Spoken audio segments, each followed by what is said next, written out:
Also, I love the caption in this GIF. It can sense what is in people's hearts. If it saw into furries' hearts, oh boy, it would stay far away. Hi, how are you? My name's Beta, and today I want to talk about what turns people into furries. More specifically, what turned you into a furry? Because I'm gonna be honest, as much as it's very easy to pinpoint, any sort of Pokemon or anthropomorphic cartoon character that might breathe in the slightest, if it exhibits traits relative to the furry fandom's concept, which is an interest in anthropomorphic cartoon animal characters, then technically, that can make someone a furry. But I was curious to see if that was the end-all be-all to this question. A while back, I asked on Twitter, who or what turned you into a furry? For the research purpose of figuring out what is the core reason for how people become interested in the furry fandom. After that initial interest is just the rabbit hole that some of us dive down, and then from there we become furries. Notice how I said some and not all, which we'll get onto that later. So we'll be going over the replies people left for what turned them into a furry. Let's get things started. Mine was Pyrocynical, smile. Actually, it was Sly Cooper, but I said Pyro for the bait, with a chili pepper emoji, because chili peppers are delicious.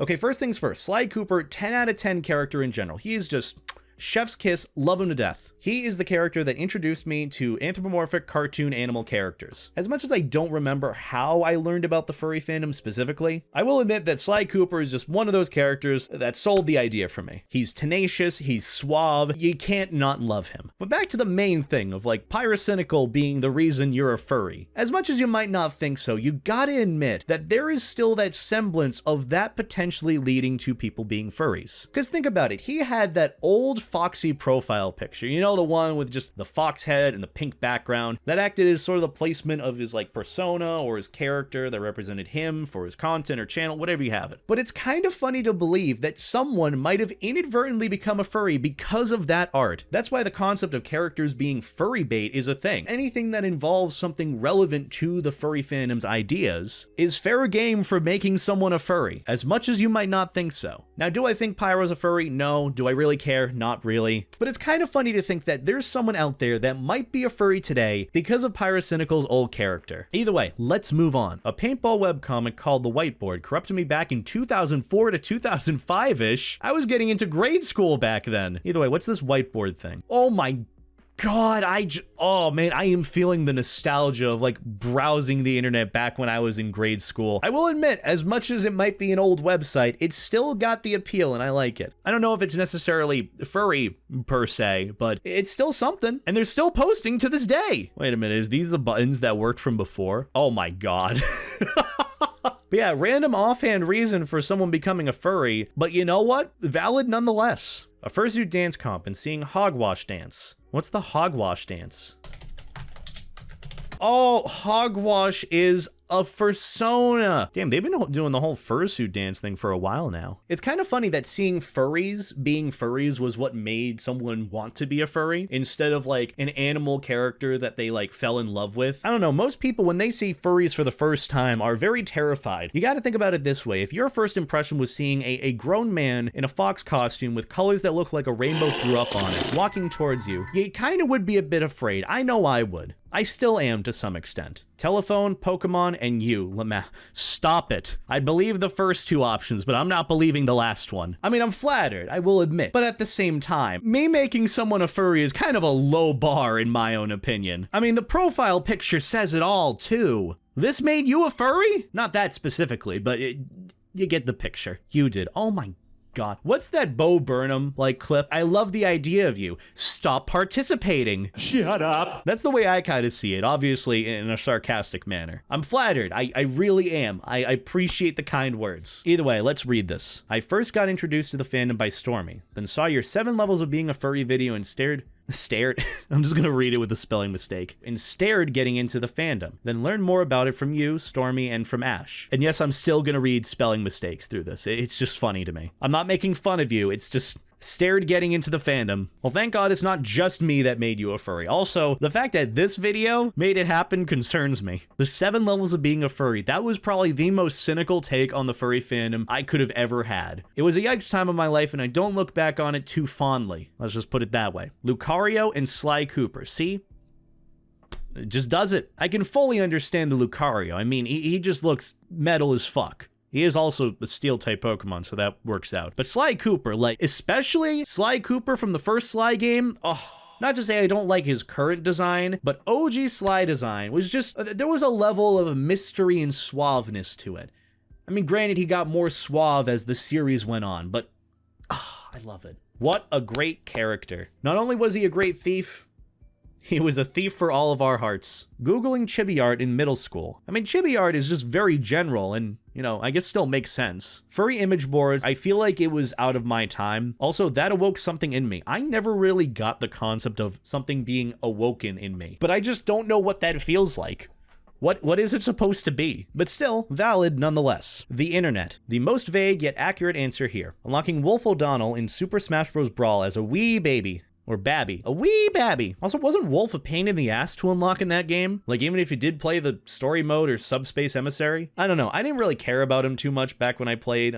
He's neat now. I especially love him when furries draw him, but I don't know. I just mained Meta Knight. Meta Knight, man! Cringe! It started with me having a lot of fun with the werewolf in Skyrim. Then it was the Worgen in World of Warcraft, and finally the movie Wolf Children of Mallory Hosoda? I've never heard of these last two. I've never played World of Warcraft. You couldn't pay me. Actually, no, you could pay me enough to play the game. I just haven't played it because I don't want to. I don't know what a Worgen is, and I definitely don't know what Wolf Children of Mallory Hosoda is. Oh, it's an anime. Mamoru Hosoda. Oh, you probably put it in and it auto-corrected.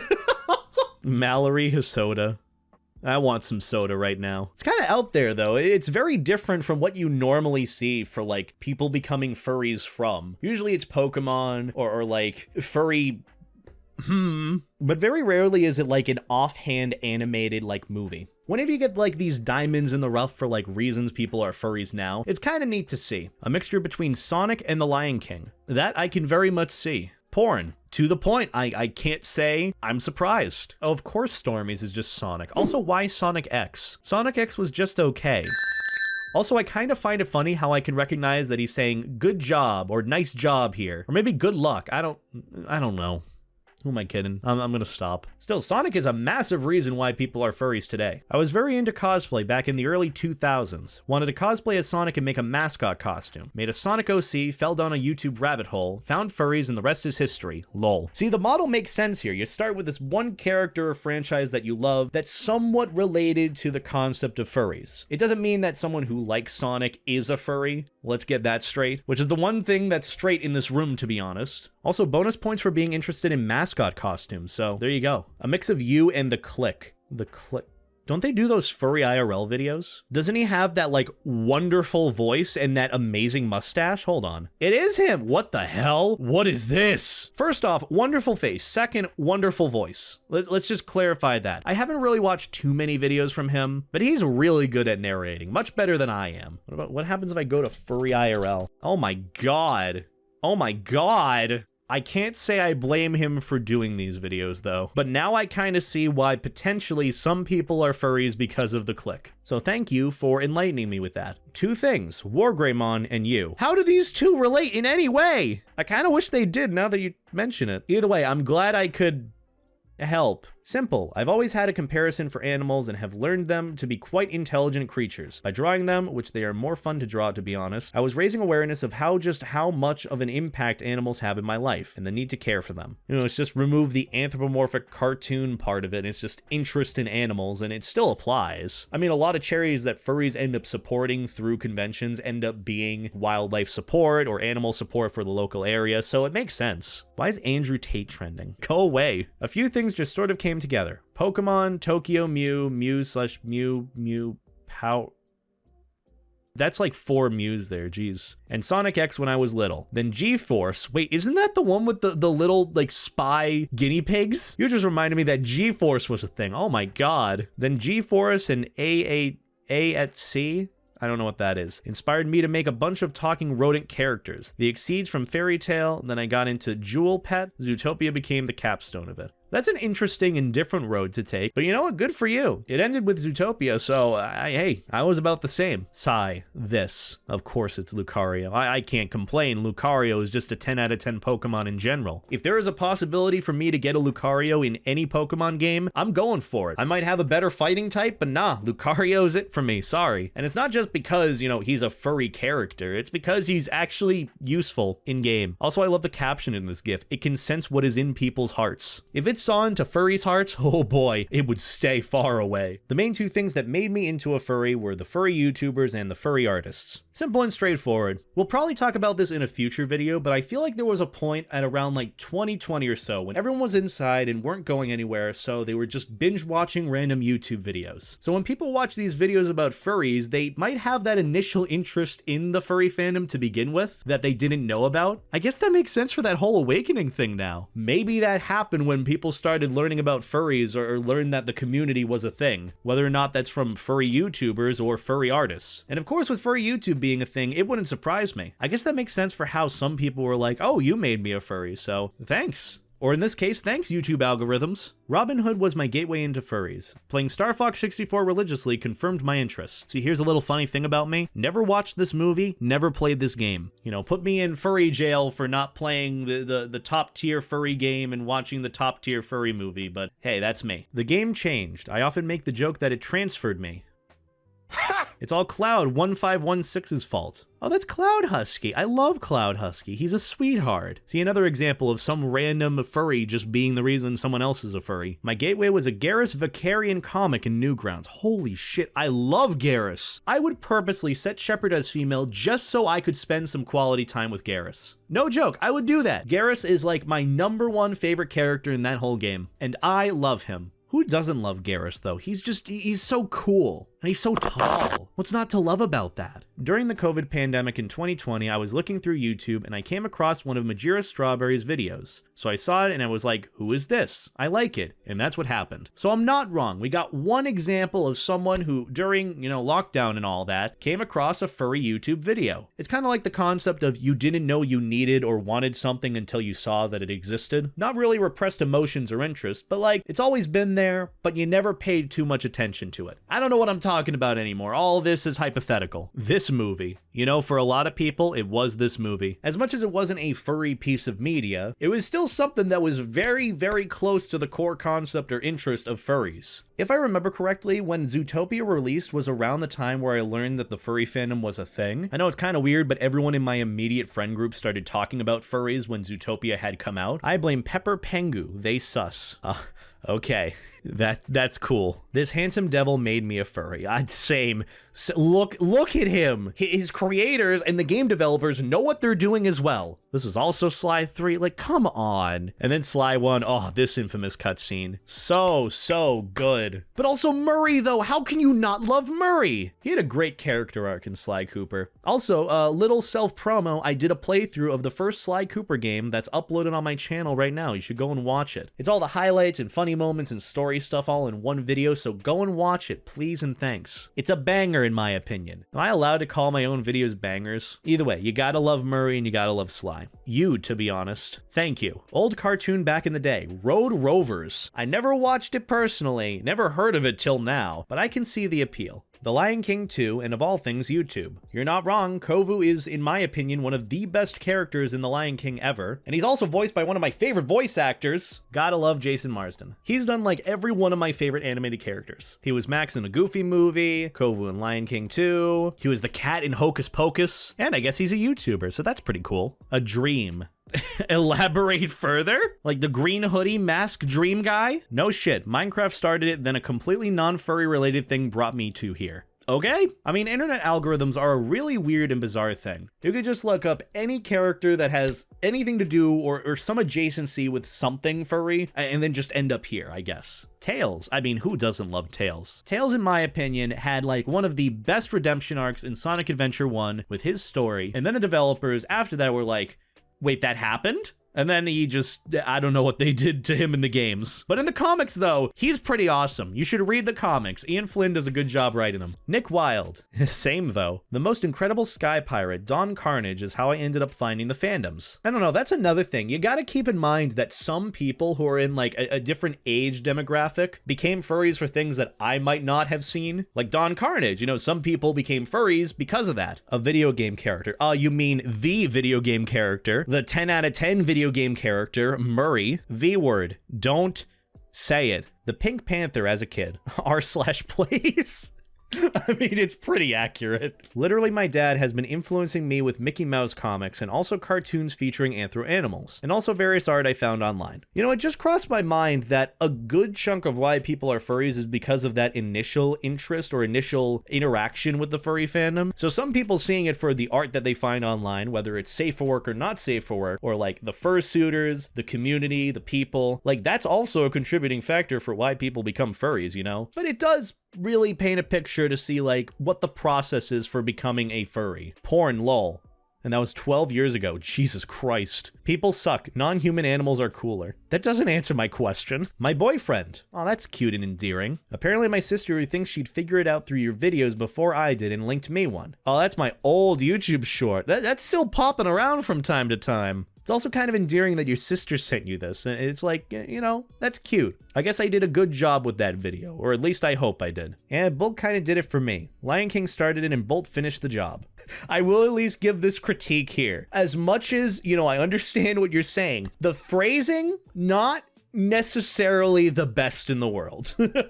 This Docky, it was the tipping point. I mean, who can say no to Palace Beast? Everyone loves Pal. He's great. Number 505? Did I miss something from Codename Kids Next Door? I've never seen this before in my life. But they look precious. Look at those eyes. It's just a big blue teddy bear. I love it. Also, a lot of people that I have muted in this thread. Jeez. Don't pay any mind to it. Fanfics and Zootopia. I love how fanfics was a portion of it. Hey, I don't judge. I've been there before. Don't you worry. But I appreciate and respect the honesty. Copious amounts of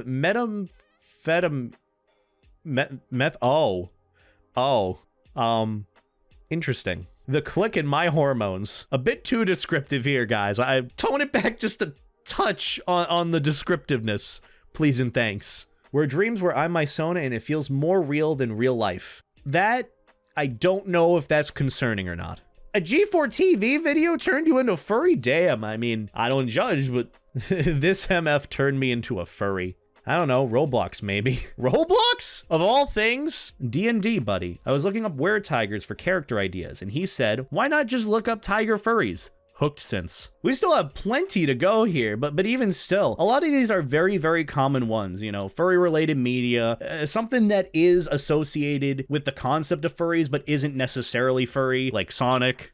Sonic isn't a furry, you know, he's just leads to potentially the rabbit hole that is furries, if that makes sense. Still, I think we got a good picture as to what turns people into furries and sort of like the process behind how it happens. So the one thing that I want to talk about now is sort of the takeaway behind what makes someone a furry. You know, we talked about what turns people into furries, but what makes them a furry from there, you know? Because this has been a little caveat that I realized that has been missing from like the definition of what it means to be a furry or what a furry is. Because it's simply been that furries are people that are interested in cartoon anthropomorphic animal characters. Just because you enjoy that doesn't make you a furry. You can be interested in Sonic or Renamon or like Lucario. You can really indulge yourself in these characters without being a furry. The one little thing that is always missing from the definition of someone being a furry is it's someone who calls themselves a furry. You know, as much as you might be called a furry from people teasing you or poking fun of you of like,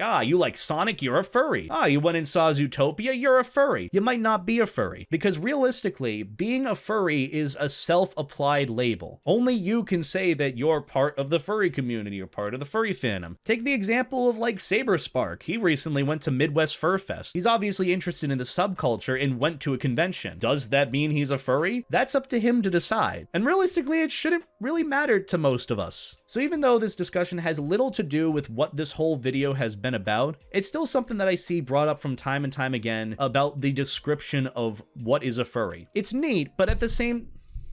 Jesus. Violence. I chose violence today. As much as the definition is simple and straight and to the point, there's still that added little thing where someone has to at least acknowledge that they are part of the furry community or they themselves are a furry in order for the whole definition to apply. So in conclusion, you can be interested in anything related to the furry fandom, but that doesn't necessarily make you a furry. What makes you a furry is if you are interested in anthropomorphic animal characters, or at least what is aligned with the hobby that is the furry fandom. So realistically, it's if you say you are. I know we went over it this video, but let me know in the comments who or what turned you into a furry. You know, how it started, who started it, you know, is it a hobby or interest? Is it more than that? I'm curious to see. Everyone's experience with the furry fandom is their own, and it's always going to be different from someone else's, so I like seeing a lot of variety and a lot of individuality with it, you know? It makes it all unique, not just with like your fursona or character, but the journey that led you here. But still, let me know in the comments, and let me know if you want me to do more videos like this. I don't know what else I could possibly do, but I can give it a try, so if you have any ideas, let me know that as well. If you want to support any videos like this in the future, my Patreon and all other ways to support me are linked below. I have a Discord server. I don't know what the appeal is, but I made one, and you should join it if you want to.